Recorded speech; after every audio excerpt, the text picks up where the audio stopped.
চলে আসে। এই টুনি, কাকুলিকে দেখেছিস? না তো কালু দাদা, কেন? কাকুলি দিদি কোথায় গেছে? তোমাকে বলে যায়নি? আমি তো কাজে গিয়েছিলাম, কাজ থেকে ফিরে এসে দেখি কাকুলি বাড়িতে নেই। তাহলে বনের সবার বাড়িতে গিয়ে খুঁজে দেখো, হয়তো কোনো পাখির বাড়িতে গেছে। এরপর কালু সেখান থেকে চলে যায়। আর তখনই টুনি কোনো মানুষ ছানার কান্নার আওয়াজ শুনতে পায়। মা টুকি, মনে হচ্ছে মানুষের কোনো ছানা কান্না করছে, তাই না? হ্যাঁ মা, আমিও তো তাই শুনতে পাচ্ছি। চলো তো ওইদিকে গিয়ে দেখি মানুষের ছানাটা কেন কান্না করছে। একে ছানা, তুমি এভাবে কাঁদছো কেন? আমার মা জঙ্গলে সকালে বাঁশ কাটতে গেছে, কিন্তু এখনো বাড়ি ফিরছে না। তাই নাকি? আচ্ছা ঠিক আছে, তুমি আমার সাথে জঙ্গলে চলো, আমি তোমার মাকে খুঁজে বের করব। এরপর টুনি টুম্পাকে নিয়ে জঙ্গলে চলে যায় আর পুরো জঙ্গল ঘুরে ঘুরে রিমাকে খুঁজতে থাকে। কিন্তু তারা কোথাও রিমাকে খুঁজে না পেয়ে ক্লান্ত হয়ে একটি গাছের নিচে বসে পড়ে। আর সেখানে সেই খরগোশ ছানাটি চলে আসে। তোমরা জঙ্গলে ঘুরে ঘুরে কি করছো গো? এই মানুষ ছানার মা জঙ্গলে বাঁশ কাটতে এসে আর বাড়িতে ফেরেনি, তাই তাকে খুঁজতে এসেছি। যদি একবারে পুকুর পাড়ের গাছ থেকে পেয়ারা খেয়েছে, তাহলে কোনোদিনও সে বাড়িতে ফিরতে পারবে না। কিন্তু কেন খরগোশ? ওই পেয়ারার মধ্যে কি এমন আছে? তুমি তো পরে বলতে চেয়েছিলে, এখন বলো তো শুনি। আচ্ছা ঠিক আছে, বলছি। ওই পেয়ারা গাছটা একটা রাক্ষসের গাছ। রাক্ষস প্রতিদিন গাছের নিচে জাদু দিয়ে একটা করে পেয়ারা ফেলে রাখে শিকার ধরার জন্য। আর যে ওই পেয়ারাটা খেয়ে নেয়, সেই পেয়ারা হয়ে যায়। কি বলছো এসব? তাহলে বুঝি এই মানুষ ছানার মা আর কাকুলি দিদি ওই রাক্ষসের কাছে বন্দি হয়ে আছে। এখন কি করে ওদের মুক্ত করা যাবে খরগোশ ছানা? তুমি কি সেটা জানো? না, আমি তো সেটা জানি না। তাহলে এক্ষুনি আমাদেরকে তান্ত্রিকের কাছে যেতে হবে। আমার মনে হয় তান্ত্রিক এর কোনো সমাধান দিতে পারবেন। এরপর টুনি সবাইকে নিয়ে তান্ত্রিকের কাছে যায় এবং তান্ত্রিককে সব কথা খুলে বলে। এই রাক্ষস তো দেখছি খুব খারাপ। ওর এত বড় সাহস, আমাদের জঙ্গলে এসে কিনা মানুষ পাখিদের ধরে নিয়ে যাবে। দাঁড়া, ওকে উচিত শিক্ষা দিয়ে ছাড়বো। এই নে মন্ত্রপুত জল, এই জল ওই রাক্ষসের শরীরে আর পেয়ারা গাছে ছিটিয়ে দিবি, তাহলেই ও ধ্বংস হয়ে যাবে। আচ্ছা ঠিক আছে তান্ত্রিক বাবা, আপনাকে অনেক ধন্যবাদ। এরপর টুনি মন্ত্রপুত জল নিয়ে পুকুর পাড়ের পেয়ারা গাছের কাছে চলে আসে। আমি গাছে উঠে পেয়ারাগুলো পাড়ছি, আর পেয়ারা পাড়ার শব্দে যখন রাক্ষস এখানে আসবে, তখনই তোমরা এই জলগুলো রাক্ষসের শরীরে ছিটিয়ে দিবে, কেমন? আচ্ছা ঠিক আছে টুনি মাসি।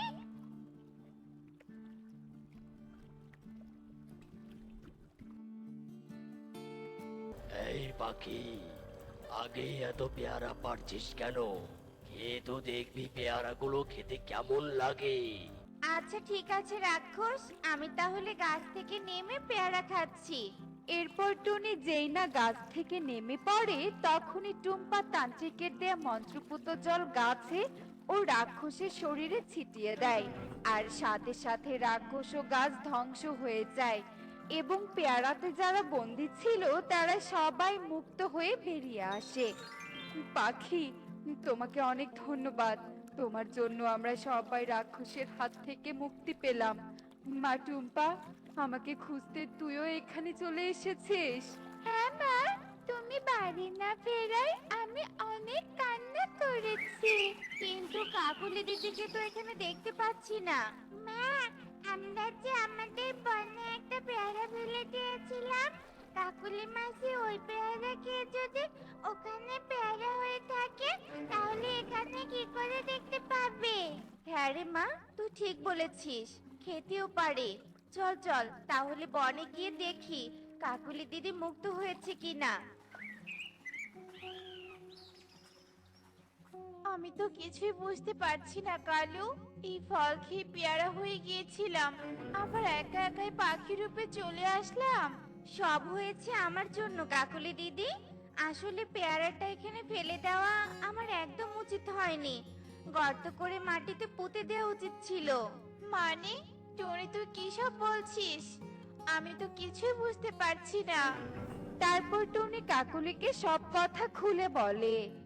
আসলে টনি, আমিও ভুল করেছি। এখানে পড়ে থাকা ফল খাওয়া আমার একদম উচিত হয়নি। এখন থেকে যেখানে সেখানে পড়ে থাকা ফল খাবো না। আচ্ছা কালু, তুমি না বলেছিলে বিয়ের পর আমাকে একটা ফ্ল্যাট বাড়ি বানিয়ে দিবে? কিন্তু বিয়ের কয়েক মাস কেটে গেল, তবুও তো কোনো ফ্ল্যাট বাড়ি পেলাম না। তবে কি তুমি আমাকে মিথ্যে কথা বলেছিলে? না কাকুলি, আমি তোমাকে মিথ্যে বলতে যাব কেন?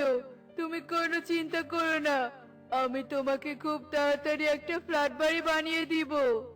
কাকুলি দিদি, আমি কাজ করতে এসে গেছি। এবার বলো তো আমাকে কি কি কাজ করতে হবে? আমি তোমার সব কাজ অনেক সুন্দরভাবে করে দিচ্ছি।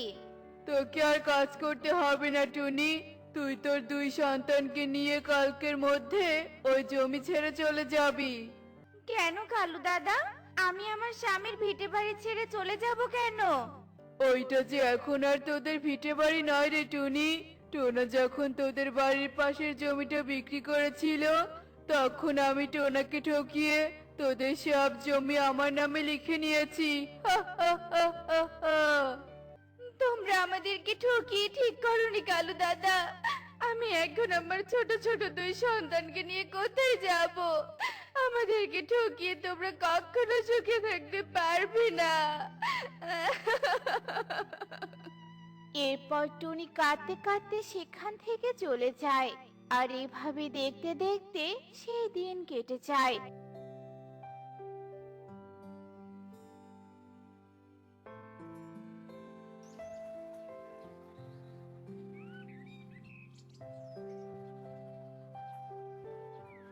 আর পরের দিন সকালে টুনি তার 2 সন্তানকে নিয়ে বাড়ি থেকে বের হয়ে যায়। মা, ও মা, আমরা এখন কোথায় যাব বলো তো?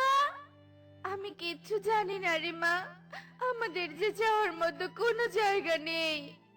মা, ও মা, আমার খুব পানি পিপাসা পেয়েছে, আমি একটু পানি খাবো মা। ঠিক আছে রে বাবা, ওই সামনে দেখ একটা বাড়ি দেখা যাচ্ছে, চল আমরা ওই বাড়িটায় যাই। এরপর সবাই মিলে সেই বাড়িতে চলে যায়। আর সেখানে গিয়ে বাড়ির অবস্থা দেখে বলে, মা, ও মা, এখানে তো অনেক মাকড়সা বাসা বেঁধে আছে। আবার বাড়ির ভিতরে কতগুলো ধুলোবালি জমে আছে। আমার মনে হয় এ বাড়িতে কেউ থাকে না। তাহলে কি এখানে একটু পানি পাওয়া যাবে না? আর আশেপাশে তো অন্য কোনো বাড়িও দেখতে পাচ্ছি না। মা, ও মা, আমি পানি খাবো মা, আমাকে একটু পানি দাও। বাবা রকি, ওই দেখ ওই কলসিতে পানি আছে, যা গিয়ে খেয়ে নে। এরপর রকি পানি দেখে অনেক খুশি হয়ে যায় আর তাড়াহুড়ো করে কলসির কাছে চলে যায় আর পানি পান করতে থাকে। এদিকে টুনি বাড়ির চারপাশটায় তাকিয়ে দেখে। সত্যি মনে হয় এই বাড়িতে কেউ থাকে না। তাই এই বাড়িটা ভালো করে পরিষ্কার করে কয়েকটা দিন এখানেই থাকতে হবে। চলো মা, আমার পানি খাওয়া শেষ, এখন আমরা চলে যাই, চলো। না রে বাবা, আজকে থেকে আমরা এই বাড়িটাতেই থাকবো। আর শোন, এই বাড়িটা এক্ষুনি পরিষ্কার করতে হবে। তোরা আমাকে একটু সাহায্য কর, কেমন? আচ্ছা ঠিক আছে মা, আমরা তোমাকে সাহায্য করছি। এরপর টুকি, রকি ও টুনি মিলে সেই বাড়িটা পরিষ্কার করতে থাকে। আর কিছুক্ষণের মধ্যেই তারা সেই বাড়িটা অনেক সুন্দর করে পরিষ্কার করে ফেলে। আর এভাবে দেখতে দেখতে সেই দিন কেটে সকাল হয়ে যায়।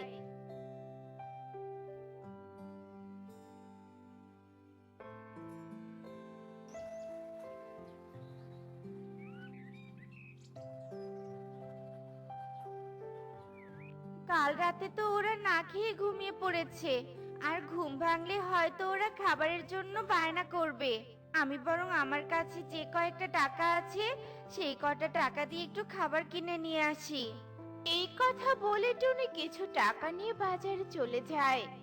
কবুতর দাদা, আমাকে 2 প্যাকেট বিরিয়ানি দাও তো, আর এই নাও তোমার টাকা। এই নে টুনি, তোর 2 প্যাকেট বিরিয়ানি, আর এই নে 50 টাকা। মাসি, ও মাসি, আমার কাছ থেকে বেগুনের চারাটা কিনে নাও না। আমার মাঝে খুব অসুস্থ, আর আমার মায়ের অনেক খিদেও পেয়েছে। তাই আমি এই চারাটা বিক্রি করে আমার মায়ের জন্য খাবার নিয়ে যাব। ছোট্ট মেয়ে পারুলের কষ্টের কথা শুনে টুনির অনেক মায়া হয়, আর সে তার 50 টাকা দিয়ে বেগুনের চারাটা কিনে নেয়। এরপর সেখান থেকে বাড়িতে চলে আসে আর চারা গাছটা বাড়ির উঠোনে রোপণ করে দেয়। আর কিছুক্ষণ পর সেখানে একটা ইঁদুর ছানা আসে।